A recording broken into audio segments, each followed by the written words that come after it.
نویت سنت الاعتکاف۔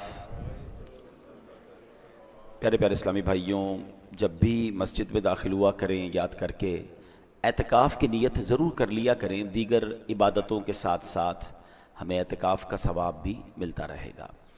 درود پاک پڑھنے کے بے شمار فضائل و برکات ہیں۔ میرے آقا مدینے والے مصطفیٰ صلی اللہ تعالیٰ علیہ وسلم کا فرمان عالی شان ہے، جو مجھ پر ایک دن میں 1000 مرتبہ درود پاک پڑھے گا وہ اس وقت تک نہیں مرے گا جب تک جنت میں اپنا مقام نہ دیکھ لے۔ سبحان اللہ، 1000 بار درود پڑھنے کا کیا شاندار انعام ہے کہ مرنے سے پہلے ہر مسلمان چاہتا ہے، دعا بھی کرتا ہے اللہ جنت عطا فرما، مگر اس مسلمان پر مہربانی دیکھیں کہ وہ مرنے سے پہلے جنت میں اپنا مقام دیکھ لے گا۔ اللہ کرے کہ ہم کثرت سے درود پاک پڑھنے والوں میں شامل ہو جائیں، محبت کے ساتھ بآواز بلند درود پاک پڑھ لیں۔ صلو علی الحبیب صلی اللہ تعالی علی محمد صلی اللہ علیہ وسلم۔ الحمدللہ عز و جل، ہر جمعے کو قرآن مجید فرقان حمید کی ہم کچھ پیاری پیاری آیتیں سنتے ہیں، ان آیتوں کا ترجمہ سنتے ہیں اور اس کی تفسیر جانتے ہیں۔ پہلے بھی میں عرض کر چکا ہوں، دوبارہ ریپیٹ کر دیتا ہوں کہ قرآن پاک میں کچھ آیتیں ایسی ہیں جس میں اللہ کریم نے براہ راست مومنوں سے بات کی ہے، ہم سب سے بات کی ہے۔ کیسے؟ یا ایہا الذین آمنو کہہ کر، اے ایمان والو، او یو بلیورز، اور یہ تقریباً 89 آیتیں ہیں۔ آج انہی میں سے ایک آیت اور اس کے تحت بہت پیاری خوبصورت ایمان افروز باتیں ہم جانیں گے۔ ترتیب کے لحاظ سے قرآن پاک کو اگر آپ شروع سے پڑھیں تو سب سے پہلی آیت اے ایمان والو والی یہ آتی ہے۔ یہ سورہ بقرہ ہے، آیت نمبر ہے 104، اور اللہ ارشاد فرماتا ہے بسم اللہ الرحمن الرحیم، یا ایہا الذین آمنوا لا تقولوا راعنا وقولوا انظرنا واسمعوا وللکافرین عذاب علیم۔ آسان ترجمہ قرآن کنز العرفان، اے ایمان والو راعنا نہ کہو، اور یوں عرض کرو کہ حضور ہم پر نظر رکھیں اور پہلے ہی بغور سنو، اور کافروں کے لیے دردناک عذاب ہے۔ اب ذرا غور کیجئے میرے پیارے اسلامی بھائیو، یہاں اللہ کریم نے اے ایمان والو کہہ کر کتنی پیاری بات ہمیں ارشاد فرمائی، یعنی اپنے محبوب کریم علیہ السلام کے دربار کے ذکر پاک کے ہمیں آداب بیان فرمائے۔ گویا قرآن کریم کا ہم ایمان والوں سے اگر ترتیب کے لحاظ سے دیکھیں تو پہلی بات ہم سے کی ہے نا، تو سب سے پہلی بات میں تقاضا کیا ہے، مطالبہ کیا ہے کہ میرے محبوب علیہ السلام کا ادب بجا لاؤ، با ادب بن جاؤ۔ ادب ہو گیا تو سب عبادتیں درست ہو جائیں گی، اور اگر اس ادب میں کمی رہ گئی تو چاہے کتنے ہی روزے، نمازیں، ختم قرآن، پھر کچھ اہمیت نہیں رہ جائے گی۔ سبحان اللہ، نبی پاک کی شان وہ ہے کہ اس میں ایک بے ادبی کا لفظ ہزاروں سال کی بے ریا عبادت کو تباہ و برباد کر سکتا ہے۔ فارسی شاعر لکھتے ہیں نا، ادب گاہیست زیر آسماں از عرش نازک تر، نفس گم گردہ بی آیت جنیدو با یزیدی جا۔ کیا ترجمہ ہے اس کا؟ زمین میں بارگاہ رسالت علیہ السلام کا مقام ادب یہ ہے، زمین پر نبی پاک علیہ السلام کا مقام ادب ہے جس کا تقدس عرش سے زیادہ ہے۔ حضرت جنید و با یزید جیسے بڑے اولیاء بھی یہاں اونچی سانس نہیں لیتے، یعنی ادب کا مقام یہ ہے۔ اے میرے پیارے اسلامی، قرآن کس طرح ہمیں نبی پاک کی شان بیان کرتا ہے۔ ایک پنجابی شاعر لکھتے ہیں، قرآن وچ اللہ نے فرمایا ہو ضائع عمل جاسن، قرآن وچ اللہ نے فرمایا ہو ضائع عمل جاسن، کوئی اچا نہ دم مارے میرے یار دے بوہے تے۔ یعنی نبی پاک کی بارگاہ میں اگر آواز اونچی ہو گئی، بے ادبی ہو گئی ہیں، اب یہاں غفلت وہ ہے کہ سارے عمل برباد ہو جائیں گے، ساری نمازیں، سارے روزے، ساری عبادت۔ تو اس سے اندازہ ہونا چاہیے کہ نبی پاک کے تعظیم کا کس قدر ہمیں احتیاط کرنی ہے۔ حکم کیسا ہے؟ ایک اور جگہ قرآن میں رب فرماتا ہے لِتُؤْمِنُوا بِاللَّهِ وَرَسُولِهِ وَتُعَزِّرُوهُ وَتُوَقِّرُوهُ وَتُسَبِّحُوهُ بُكْرَةً وَأَصِيلًا۔ ترجمہ کیا ہے؟ اے لوگو، تم اللہ اور اس کے رسول پر ایمان لاؤ اور رسول کی تعظیم و توقیر کرو، اور صبح و شام اللہ کی پاکی بولو، اب اس کی ترتیب ذرا سمجھیے گا. اعلیٰ حضرت امام اہل سنت نے کمال اس آیت کی وضاحت کی ہے. ذرا دوبارہ سنیے گا میری, اگر اس بات کو پک کر لیں گے تو بات سمجھ آ جائے گا. کیا فرمایا؟ لِتُؤْمِنُوا بِاللَّهِ وَرَسُولِهِ. اعلیٰ حضرت کہتے ہیں پہلے اللہ نے آیت کے حصے میں کیا فرمایا؟ ایمان لاؤ. ٹھیک ہے. پھر کیا فرمایا؟ وَتُعَزِّرُوهُ وَتُوَقِّرُوهُ, محبوب کی خوب تعظیم و عزت کرو. تیسرے نمبر پر کیا فرمایا؟ وَتُسَبِّحُوهُ بُكْرَةً وَأَصِيلًا, صبح و شام اللہ کی پاکی بولو, یعنی عبادت کرو. اعلیٰ حضرت کہتے ہیں ذرا ترتیب تو دیکھو نا, پہلے ایمان لانے کا کہا ہے, عبادت کا معاملہ تیسرے نمبر پر ہے, درمیان میں کیا فرمایا؟ میرے محبوب کی تعظیم کرنی ہے, توقیر کرنی ہے. تو پتہ چلا کہ نجات کا دار و مدار جو ہے وہ تعظیم رسول پر ہے, ایمان بھی ہے, عبادتیں بھی ہیں. اگر تعظیم رسول نہیں ہے تو عبادت بھی نہیں ہے, ایمان بھی نہیں ہے. یہ بات سمجھنی ہے. اللہ کی سرتاب قدم شان ہے یہ, انسان ہی انسان, وہ انسان ہے یہ. قرآن تو ایمان بتاتا ہے انہیں, اور ایمان یہ کہتا ہے میری جان ہے یہ. ثابت ہوا کہ جملہ فرائض فروع ہیں, اصل الاصول بندگی اس تاجور کی ہے. یہ بات سمجھنی ہے آج ہمیں بیان کے اندر. اچھا, اب یہاں پر اس آیت کا بیک گراؤنڈ کیا تھا کہ راعینا نہ کہو, انظر نہ کہو.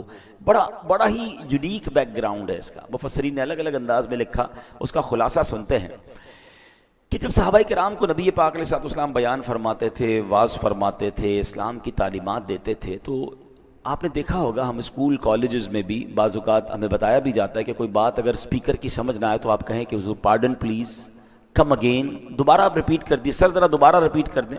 ہم بھی کہتے ہیں کہ ذرا دو بار سنیں گے تو لکھ لیں گے, نوٹ کر لیں گے. تو صحابہ کرام ایک جملہ کہا کرتے تھے, راعنا یا رسول اللہ صلی اللہ علیہ وسلم, یا رسول اللہ ہماری رعایت فرمائیے. بظاہر تو یہ بڑا پیارا لفظ ہے, رعایت فرمائیے. اچھا, اب نبی پاک علیہ السلام کے کلام میں تو کسی قسم کی کمی نہیں تھی. یہ نبی پاک علیہ السلام کا کلام وہ نہیں سمجھ پاتے تھے تو وہ اپنی طرف کہتے تھے حضور ہمارے ذہن میں تھوڑی کمزوری رہ گئی, لکھنے میں رہ گیا, سمجھنے میں رہ گیا, آپ کا کلام کمپلیٹ ہے, تھوڑی ہماری رعایت فرما دیں اور دوبارہ سمجھا دیں. اب کتنے ادب والی بات تھی, مگر یہودی جو تھے وہ صحابہ کرام علیہ رضوان کی اس زبان کو توڑ مروڑ کر کھینچ کر بولتے تھے. قرآن کہتا ہے نا وراعنا لیم بِأَلْسِنَتِهِمْ, اور رائنا کہتے ہیں زبانیں مروڑ کر, یعنی اس کا کوئی اور پروناؤنسیشن, اس کا کوئی اور انداز. لفظ راہینا تو وہ بھی کہتے تھے مگر وہ اس کا پروناؤنسیشن چینج کر دیتے تھے. وہ کیا کہتے تھے؟ راعینا, راعین کے نیچے یا لگا دیتے اور لمبا کر دیتے اس کو.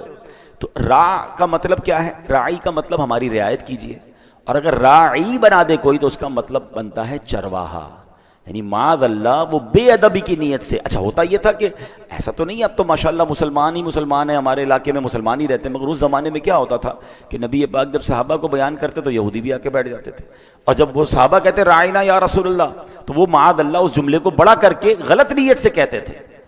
اللہ اکبر. اب جب یہودی بدبخت وہ جملہ کہتے تو قرآن نے کیا حکم فرمایا؟ یا ایھا الذین آمنوا لا تقولوا راعنا. ایک صحابی آئے نبی پاک کی بارگاہ میں, کہتے ہیں ان کا دل بڑا افسردہ تھا, کہتے ہیں حضور یہ بدبخت جو ہے وہ یہودی بھی یہ جملہ کہہ کر آپ کی بے ادبی کرتے ہیں. اچھا, وہ ان یہودیوں کی زبان سمجھ گئے, انہوں نے کہا کہ اگر تم نے اب نبی پاک کے بارے میں جملہ کہا میں سر قلم کر دوں گا.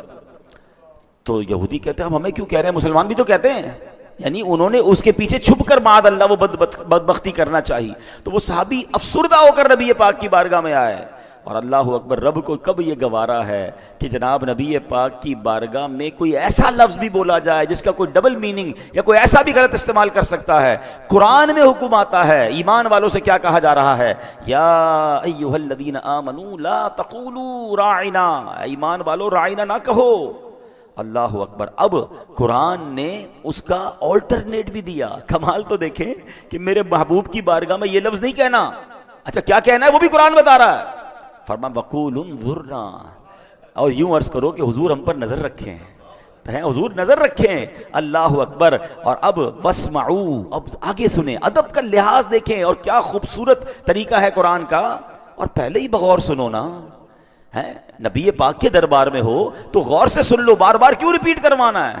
میرے محبوب کو پھر تکلیف کیوں دینی ہے؟ پہلے ہی غور سے سن لو, اور اگر ضرورت پڑے تو رائنا نہیں کہنا, کہنا انظرنا، حضور نظر فرمائیے، اللہ اکبر۔ اب محبوب کو کلام اپنا دہرانے کی زحمت نہ ہو، یہ بھی قرآن بتا رہا ہے۔ صحابہ کو دربار مصطفیٰ کے آداب بیان کیا جا رہے ہیں، اور لیکن اگلی آیت کا جو حصہ ہے اس میں بھی سبق ہے۔ اللہ فرماتا ہے وَلِلْكَافِرِينَ عَذَابٌ أَلِيمٌ، اور کافروں کے لیے دردناک عذاب ہے۔ یعنی تم اس لفظ کو چھوڑ دو، باقی رہے وہ بدبخت گستاخ غیر مسلم، ان کے لیے دردناک عذاب ہے۔ اللہ اکبر۔ اب ذرا غور کیجئے میرے پیارے اسلامی بھائیوں، اس بات پر غور فرمائیے جو یہ کہا نا یا ایھا الذین آمنو، اے ایمان والو۔ اس ایمان والوں میں کیا صرف صحابہ کرام مراد ہے؟ ہم اس کتاب میں شامل نہیں؟ بالکل ہیں۔ جیسے صحابہ کرام لفظ راعنا استعمال نہیں کر سکتے، آج ہم بھی نہیں کر سکتے۔ معلوم ہوا کہ یہ آیت کریمہ قیامت تک آنے والے اہل ایمان کے لیے ہے، اور قربان جائیے۔ اس آیت کریمہ میں حکم کیا دیا گیا؟ وَقُولُ انظُرْنَا، اور یوں عرض کرو حضور ہم پر نظر رکھیں۔ تو سبحان اللہ، ہمیں محبوب پاک کی بارگاہ میں عرض کرنے کا سلیقہ بھی قرآن نے سکھا دیا۔ اب سبحان اللہ وہ وظیفے کی طرف نظر دوڑائیں کہ جو ہم پڑھتے ہیں یا رسول اللہ انظر حالنا، یا حبیب اللہ اسمع قولنا، اننی فی بحر ہم مغرق خذ یدی ساحل لنا اشقالنا۔ ارے یہ تو قرآن حکم دے رہا ہے کہ محبوب کی بارگاہ میں جب بات کرنی ہے تو انظر نہ کہو، اور اس کا ترجمہ کتنا پیارا ہے، اے اللہ پاک کے محبوب ہمارے حالات پر نظر فرمائیے۔ اے محبوب خدا علیہ الصلوۃ والسلام ہماری عرض سنیے، میں پریشانیوں کے سمندر میں غرق ہوں، میرا گناہوں سے لتھڑا ہاتھ تھام لیجئے اور ہماری مشکلات آسان فرما دیجئے۔ سبحان اللہ۔ تو یہ بات ہمیں سمجھ آ رہی ہے کہ نبی پاک کی بارگاہ میں کتنا ادب ریکوائرڈ ہے، اور پھر مسلمانوں کا یہ برسوں سے طریقہ بھی ہے۔ ایک بڑا ایمان افروز واقعہ کتابوں میں لکھا، حضرت علی بن مصطفیٰ عسقلانی رحمت اللہ تعالیٰ علیہ، اچھا ان کے بارے میں آتا ہے، اور یہ شواہد الحق للنہانی بڑی پیاری کتاب ہے، اس کے اندر یہ واقعہ موجود ہے۔ اور معاملہ یہ تھا کہ کہتے ہیں ایک بار ہم سمندر میں جا رہے تھے، بحری جہاز میں سفر کر رہے تھے، زبردست طوفان آ گیا، اتنا سخت طوفان تھا کہ ہمیں غرق ہونے کا بہت خطرہ ہو گیا۔ اب جب بحری جہاز کا اصول یہ کہ جب جہاز ڈوبنے لگتا ہے نا تو پھر اس کا بوجھ اتارا جاتا ہے تاکہ کسی طرح جہاز کا وزن ہلکا ہو جائے۔ تو لوگوں نے کیا کیا کہ جہاز ہچکولے لے رہا تھا، اپنا سامان اٹھا اٹھا کر وہ سمندر میں پھینک رہے تھے، جہاز پھر بھی نہ رکے، سارا سامان بھی پھینک دیا مگر جہاز کے ہچکولے ہی ختم نہ ہوں۔ اب ایک ہی آس تھی، تو کہتے ہیں ہم سب نے مل کر سرکار دو عالم علیہ الصلوۃ والسلام کی بارگاہ میں استغاثہ پیش کرنا شروع کر دیا، حضور کو پکارنا شروع کر دیا۔ وہ اعلیٰ حضرت لکھتے ہیں نا البحر علا والموج طغا من بے کس و طوفاں ہوش ربا، مجدار میں ہوں بگڑی ہے ہوا موری نیا پار لگا جانا۔ اللہ اکبر۔ اب فرماتے ایک شخص ہمارے ساتھ اس جہاز پہ تھا، مغرب کا رہنے والا تھا، بڑا نیک تھا، اس نے ہمارے استغاثوں کی جب آواز سنی تو لوگوں کو کہتا پرسکون رہو، میں نے خواب دیکھا ہے، نبی پاک علیہ الصلوۃ والسلام کی زیارت نصیب ہوئی ہے، میں نے عرض کی حضور آپ کے امتی پریشان ہیں، آپ کو پکار رہے ہیں، استغاثہ کر رہے ہیں۔ میری عرض سن کر نبی پاک علیہ الصلوۃ والسلام نے حضرت صدیق اکبر رضی اللہ تعالیٰ عنہ کی طرف نظر فرمائی اور انہیں جہاز والوں کی مدد کا حکم دیا۔ کہتے ہیں جب میں نے دیکھا کہ صدیق اکبر سمندر میں داخل ہوئے، جہاز کو پکڑا اور کھینچتے ہوئے خشکی تک لے گئے ہیں، یہ سب میں نے خواب میں دیکھا ہے۔ حضرت علی بن مصطفیٰ رحمۃ اللہ تعالی علیہ فرماتے ہیں انہوں نے اپنا خواب سنایا اور ادھر ہم نے دیکھا طوفان تھمنا شروع ہو گیا، طوفان ختم ہو گیا، اور اس کے بعد پورے سفر تک ہمیں کوئی مشکل پیش نہیں آئی۔ تو یہ بات یقیناً ہے کہ جب نبی پاک کو پکارا جاتا ہے اللہ کی عطا سے، اللہ کے دیے سے، وہ آج بھی مدد فرماتے ہیں۔ تو الحمدللہ یہ لفظ ہمیں قرآن نے دیا ہے، انظرنا، اپنے حبیب سے محبوب سے بات کیسے کرنی ہے۔ اچھا اس آیت سے جو ایک اور بات جو امپورٹنٹ ہے، جو ٹاپک ہے میرا، کہ اس آیت سے ایک اور بات سیکھنے کو مل رہی ہے کہ کسی قسم کا بے ادبی والا لفظ، ہاں بے احتیاطی والا لفظ بارگاہ رسالت کے لیے استعمال نہیں کرنا۔ قرآن نے بڑے واضح انداز، دیکھیں نا، راعنا کوئی ناجائز ورڈ نہیں تھا، اس کا معنی ٹھیک تھا، حضور رعایت فرمائیے، لیکن چونکہ لوگ الگ مطلب لے لیتے ہیں تو اب اس ورڈ کو بھی منع کر دیا گیا، اب درست نہیں ہے وہ وقت، وہ ورڈ ہمارے لیے۔ لیکن اس سے پتا چلا کہ کوئی بھی ایسا جملہ، کوئی بھی ایسا انداز، کوئی بھی ایسا طریقہ جس میں ذرہ برابر بھی بے ادبی ہو، ہمیں اس کے قریب بھی نہیں جانا۔ اور اس میں ایک اور چیز سمجھنی ہے، بے ادبوں کے قریب بھی نہیں جانا، بے ادبی کے قریب بھی نہیں جانا۔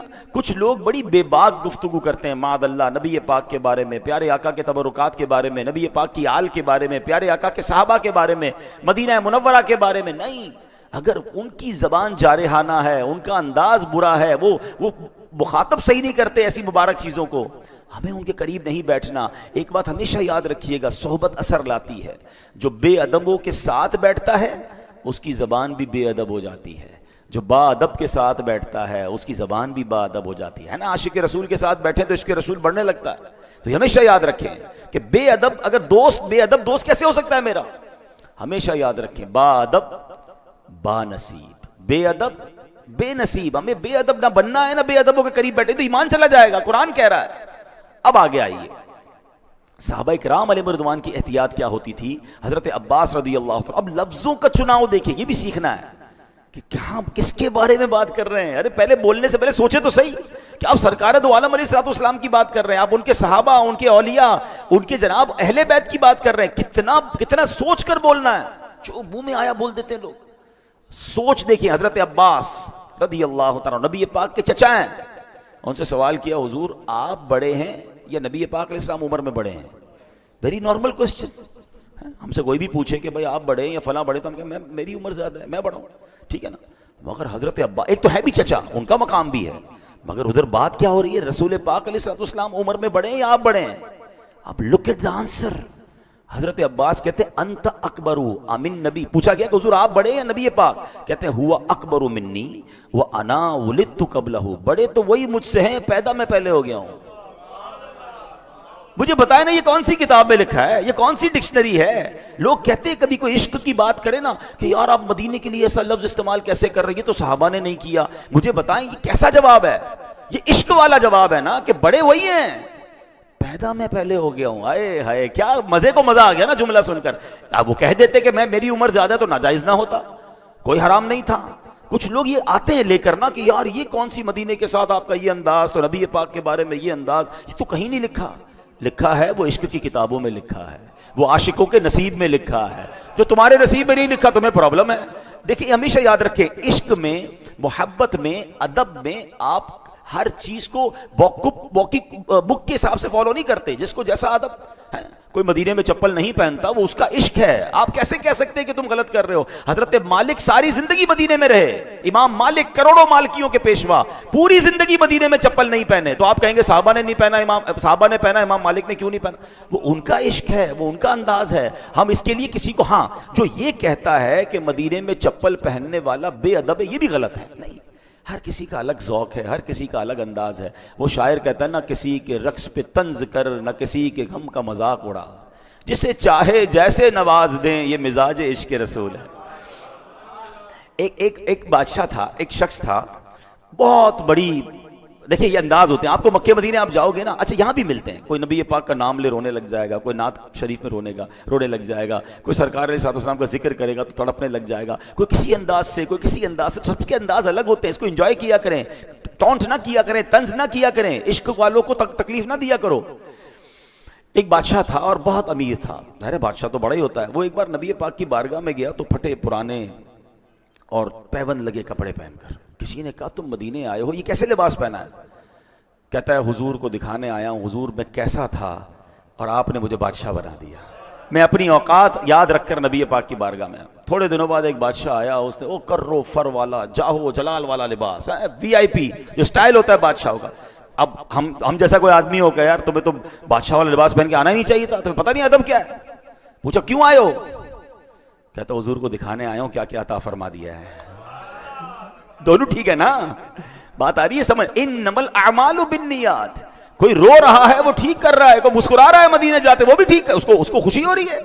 ہم کون ہوتے ہیں کسی کے دل کو جج کرنے والے؟ ادب کرنا ہے، بے ادبی کا جسٹیفیکیشن نہیں ہے۔ ہاں ادب والوں کو ان کا اپنا اپنا انداز ہے۔ تو حضرت عباس کا یہ جملہ جو ہے نا، یہ رہتی دنیا کے لیے ایک لرننگ ہے کہ حضور عمر میں تو حضور بڑے تو میرے آقا ہی ہیں، پیدا میں پہلے ہو گیا ہوں۔ یہ جملہ سکھا رہا ہے کہ سرکار دو عالم علیہ الصلوۃ والسلام کی بارگاہ میں، مکہ مدینے کے بارے میں، ان کی آل کے، ان سے نسبت رکھنے والی ہر چیز کے بارے میں جب بھی کلام کرنا ہوگا تو 100 بار سوچ کر کے کہاں بات، کیونکہ یہ وہ جگہ ہے جہاں ذرا سی بے ادبی اعمال برباد کر دے گی۔ اللہ اکبر۔ اسی طرح میرے پیارے اسلامی بھائیوں، اب نبی پاک علیہ السلام سے صحابہ پتہ ہے کیسے بات سٹارٹ کرتے تھے؟ What is the way to start talking? Start کیسے ہوتی تھی پتہ ہے؟ فدا کا امی و ابی یا رسول اللہ، حضور ہمارے ماں باپ آپ پر قربان۔ بات شروع کرنے سے پہلے یہ انداز تھا صحابہ کرام کا کہ حضور ہمارے ماں باپ آپ پر. پھر بات آگے سٹارٹ ہوتی تھی. چلے میں لگے ہاتھوں ایک مشورہ بھی دے دیتا ہوں, اللہ مجھے اخلاص عطا فرمائے. اب کبھی مدینہ جائیں نا, اللہ بار بار آپ کو مکہ مدینہ کی حاضری عطا فرمائے. ظاہر ہے جب جاتے ہیں تو بارگاہ رسالت میں سلام بھی کرتے ہیں, کچھ باتیں بھی بتاتے ہیں, کچھ دل کے حالات بھی بتاتے ہیں, کچھ عرضی بھی کرتے ہیں نا. مدینہ جائیں تو نبی پاک سے عرض کرنے سے پہلے یہ کہا کریں, فدا کا امی و ابی یا رسول اللہ, حضور میرے ماں باپ آپ پر قربان. پھر بات شروع کیا کریں. اور حضور سے یہ کہا کریں, حضور میں تو نکمہ ہوں, آپ کے صحابہ کا انداز اپنا رہا ہوں, یہی مدینہ تھا, یہی صحابہ تھے, آپ سے بات شروع کرنے سے پہلے ایسے ہی کہا کرتے تھے. میں نکمہ آیا تو بڑے دور سے ہوں, دنیا میں بھی 1400 سال بعد آیا ہوں, آپ کا زمانہ نہیں دیکھا حضور, مگر آپ کے پیاروں کی ادا کر کے, آپ کے پیاروں کا انداز اختیار کر کے آپ سے عرض کر رہا ہوں, فدا کا امی و ابی یا رسول اللہ. کیا معلوم نگاہ رسالت ہماری طرف توجہ اٹھ جائے, ہمارا بیڑا پار ہو جائے گا. تو یہ بڑے کرم کے ہیں فیصلے, یہ بڑے نصیب کی بات ہے. ابھی بھی ہو سکتا ہے کچھ لوگوں کو یہ باتیں نہ سمجھ آ رہی ہوں, لائیو بھی جا رہا ہے بیان, بعد میں بھی ویڈیو کمنٹس بھی کریں گے کہ پتہ نہیں یہ کیا جناب دین کو مشکل بنا دیا ہے. ارے مجھے بتاؤ, صحابہ کی بات مانوں یا تمہاری بات مانوں؟ جن صحابہ نے میرے آقا کے ساتھ وقت گزارا ہے, میں ان کا انداز دیکھوں یا میں آپ لوگوں کی باتیں سنوں؟ آپ کو اچھا نہیں لگتا, یہ آپ کا پرابلم ہے, ہم عشق کے بندے ہیں, کیوں بات بڑھائی ہے. ہاں, جب نبی پاک سے محبت کی ہے تو کی ہے, زمانے کو برا لگتا ہے تو لگ جائے. فدا کا امی و ابی یا رسول اللہ, ہمارے ماں باپ رسول پاک پر قربان. اللہ ہمیں سچا عاشق رسول بنا دے. اللہ نبی پاک کی یاد میں رونا عطا فرمائے, پیارے آقا کے عشق میں تڑپنا عطا فرمائے. میرا قرآن مجھے سکھا رہا ہے. ابھی تو آگے سنو نا, اللہ کریم قرآن مجید فرقان حمید میں کیا ارشاد فرماتا ہے کہ پیارے آقا علیہ الصلوۃ والسلام سے بات کیسے کرنی ہے. لا تجعلوا دعاء الرسول بینکم کدعاء بعضکم بعضا, اے لوگو رسول کے پکارنے کو آپس میں ایسا نہ بنا لو جیسے تم سے کوئی دوسرے کو پکارتا ہے. آج جس طرح ہم آپس میں بات کرتے ہیں ایسے رسول پاک سے بات نہیں کر سکتے. سبحان اللہ. اب یہاں ایک اور شرعی مسئلہ بھی سن لیں. نبی پاک علیہ السلام کا نام محمد صلی اللہ علیہ وسلم بار بار لیجئے, دل میں سکون اور قرار پیدا ہوتا ہے, اس میں کوئی حرج نہیں. مگر یا محمد کہنا علماء کہتے ہیں یہ ناجائز ہے, کیونکہ یہاں ندا ہے. اللہ کے حبیب کو آپ ڈائریکٹ نام لے کے کیسے پکار سکتے ہیں؟ ارے میری آپ کی کیا اوقات ہے. اللہ نے قرآن میں کئی جگہوں پر نبیوں کے نام لیے. کہیں اللہ کریم نے یا آدم, یا نوح, یا ابراہیم, یا موسیٰ, یا عیسیٰ کہہ کر بات کی ہے. مگر قرآن شروع کیجئے الحمد شریف سے لے کر والناس تک, ایک جگہ بھی آپ یا محمد نہیں دیکھیں گے. اللہ نے جب اپنے حبیب سے بات کی ہے تو کیسے پکارا ہے؟ یا ایھا المدثر, یا ایھا المزمل. کبھی طٰہٰ کہا ہے, کبھی یاسین کہا ہے. ارے جب رب اپنے حبیب کو کس پیارے انداز میں پکار رہا ہے تو پھر میں اور آپ کون ہوتے ہیں؟ یا رسول اللہ کہیے, یا حبیب اللہ کہیے, یا نور اللہ کہیے, رحمت للعالمین کہہ کے پکاریے. میری اور آپ کی اوقات ہے. دیکھیں یہ بات ان لوگوں کو سمجھ آئے گی جن کے گھروں میں یہ تعظیم دی جاتی ہے کہ والد کا نام نہیں لینا ہے. ابو کا نام لیتے, باپ نام لے کے پکارتے ہیں. اب بتاتے ضرور ہیں آپ کے ابو کا نام کیا ہے, میں بتاتا ہوں یعقوب ہے, لیکن ابو سامنے ہو تو کہ اے یعقوب کہہ کے بات کروں گا؟ نہیں, ابو جی, سمپل. جب اپنے والد جو باادب خاندان ہے, اب تو معاذ اللہ چل پڑا, لیکن جو آج بھی خاندانی لوگ ہیں, نہ بیوی اپنے شوہر کو نام لے کے پکارتی ہے, نہ بیٹا بچے اپنے باپ کا نام لے کر پکارتے ہیں. یہی ادب سکھایا گیا. تو جس پر ماں باپ قربان ہیں, جس پر میرا سب کچھ قربان ہے, میں ان کو نام لے کر کیسے پکار سکتا ہوں؟ قرآن کی تعلیم یہ ہے. اب دیکھیں ادب کا مقام کیا ہے. تو سرکار قرآن کہتا ہے ایسے مت پکارو جیسے تم آپس میں ایک دوسرے کو پکارتے ہو. اچھا یہاں ایک اور بات سمجھنے والی ہے. آداب کس کے بیان ہو رہے ہیں؟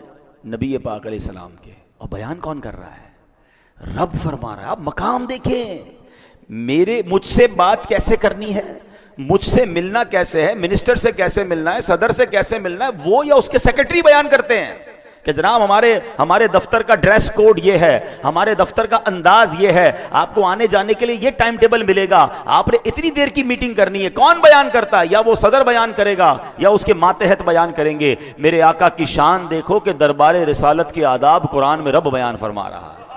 میرے محبوب سے بات کیسے کرنی ہے, میرے محبوب کو پکارنا کیسے ہے. اللہ اکبر. بلکہ ایک اور جگہ فرمایا بات کرتے وقت آواز بھی اونچی نہیں کرنی ہے.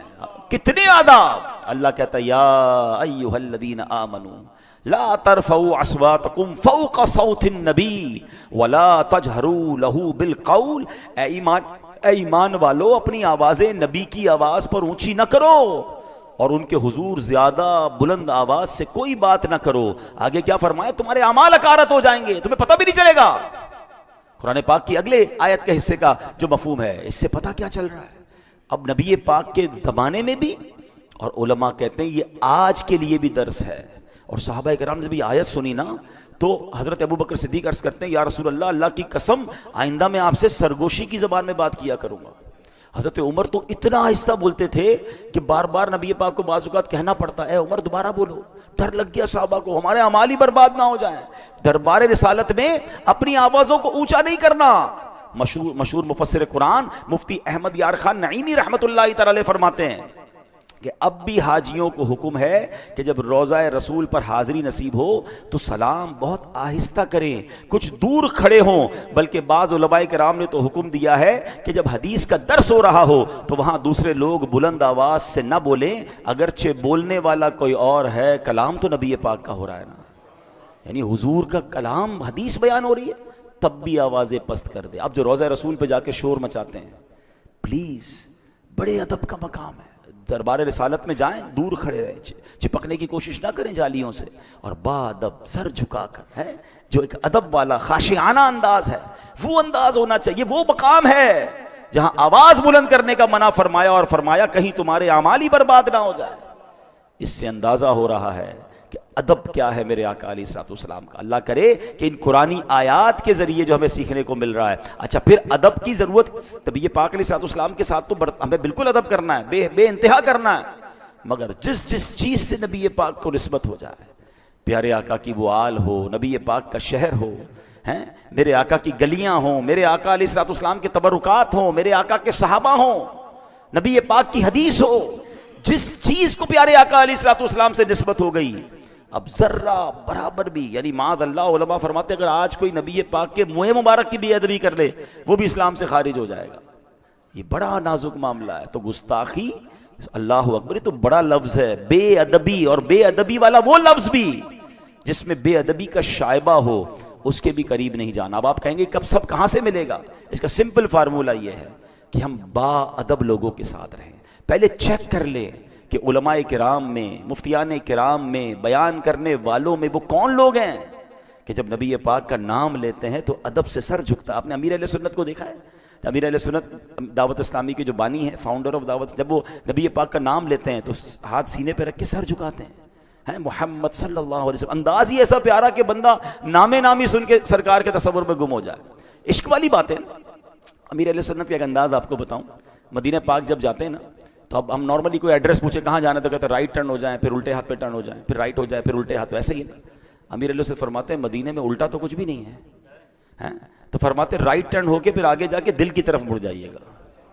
دل کدھر ہے؟ الٹے ہاتھ پہ ہی ہے نا. اب یہ لفظوں کی بات ہے، لیکن اگر ادب والا بندہ ہے کہ میں کیسے کہوں مدینے میں الٹی طرف مڑ جاؤ؟ الٹی مدینے میں تو ساری طرف سیدھی ہے نا، سیدھی سڑک یہ شہر شفاعت نگر کی ہے. اعلی حضرت کہتا ہے نا طیبہ میں مر کے ٹھنڈے چلے جاؤ آنکھیں بند، سیدھی سڑک یہ شہر شفاعت نگر کی ہے. اب یہاں ایک غلطی حاجی لوگ کرتے ہیں، عمرے پر جانے والے کرتے ہیں. یہاں بہت سارے ایسے ہیں جو بار بار جاتے ہیں، اللہ آپ کو بار بار حاضری عطا فرمائے.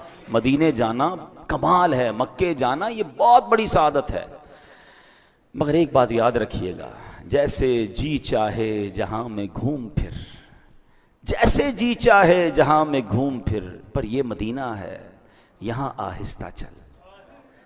قدسیوں کے درمیاں آہستہ بول.